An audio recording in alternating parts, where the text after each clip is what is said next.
High, আমি চিনি। আপনারা শুনছেন সাইয়ারা খানের সুধার চতুর্থ পর্ব। চলুন শুরু করা যাক। ঠ্যাটার মতো রুমের এক কোনায় বসে আছে পুষ। গত রাত থেকেই কিছুটা ভয়ে ভয়ে আছেও। ভয়ঙ্কর এক বাসরাত কাটিয়ে উঠলেও এখনও স্মৃতিগুলো ভুলতে পারেনি। ভাবতেই শরীর কাটা দিয়ে ওঠে যেন। গত রাতে যখন তৌসিফ তালুকদার ওর আঁচলে হাত দিল, তখনই পোষ ভেবে নিয়েছিল তার ব্যাচেলার জীবনের ইতি বুঝি ঘটল। না ভাবার কোনো কারণও ছিল না। তৌসিফ বিয়ের পরই পৌষের কোমর চেপে ধরেছিল। তার হাতের ছোঁয়াগুলো পোষ মানতে পারেনি, না কোনোদিনও পারবে। নোংরা এক পুরুষ এই তৌসিফ তালুকদার।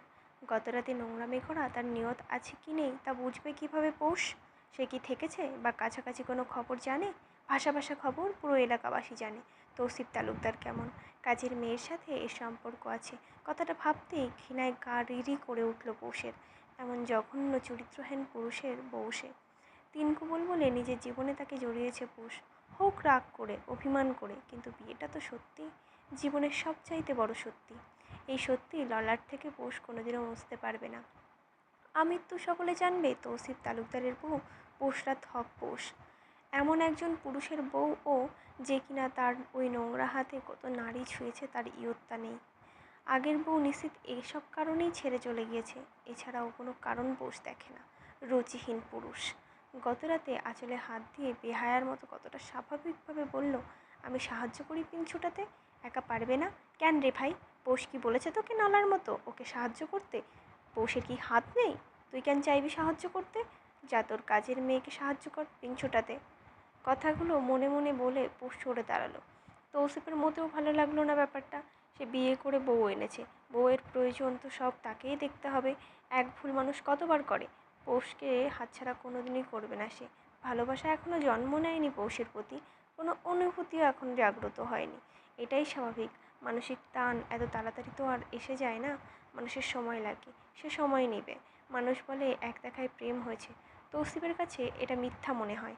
এক দেখায় প্রেম হয় না, এক দেখায় হয় চাহিদা, আকাঙ্ক্ষা, তীব্রভাবে কাছে টানার আদম্য এক ইচ্ছা। সেটা ভালোবাসা নয়। ভালোবাসতে হলে আগে মানুষটাকে জানতে হবে, তাকে চিনতে হবে, পছন্দ অপছন্দ চেনা জানা, কিছুটা মেলামেশা, কিছুটা সময় তাকে একাকী মনে করা, অতঃপরই প্রেম ভালোবাসা।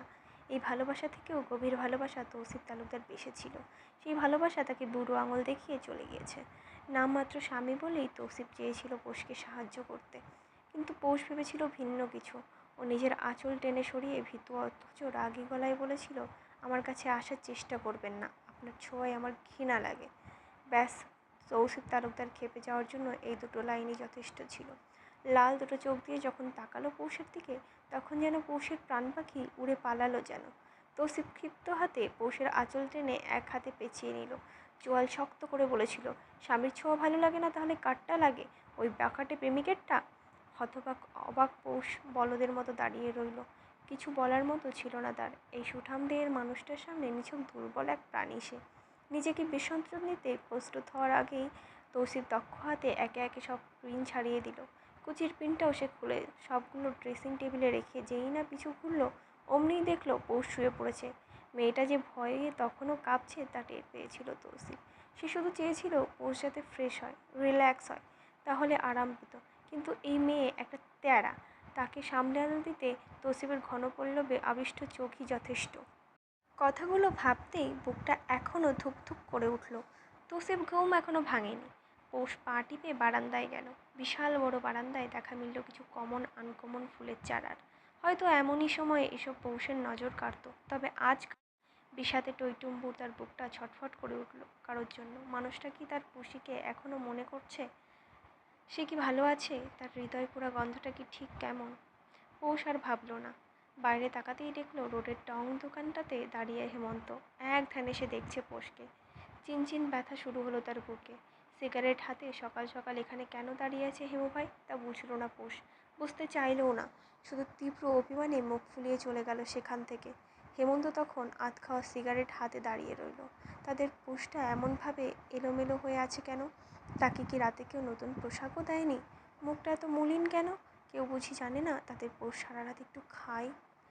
কেউ কি জানে না ওর যে আয়োডিন ডেফিসিয়েন্সি আছে, ওর যে মাথা ঘোরায় একটু পরপরই? তৌসিফ উঠল সকাল 10টা নাগাদ। আড়মোড়া ভেঙে পাশে উঠে বসতেই গলায় চুলকালো হঠাৎ। হাতে করে একটা লম্বা চুল আসতেই মনে পড়ল আজ অনেক বছর পর কারো চুল এভাবে তার শরীরে পাওয়া গেল।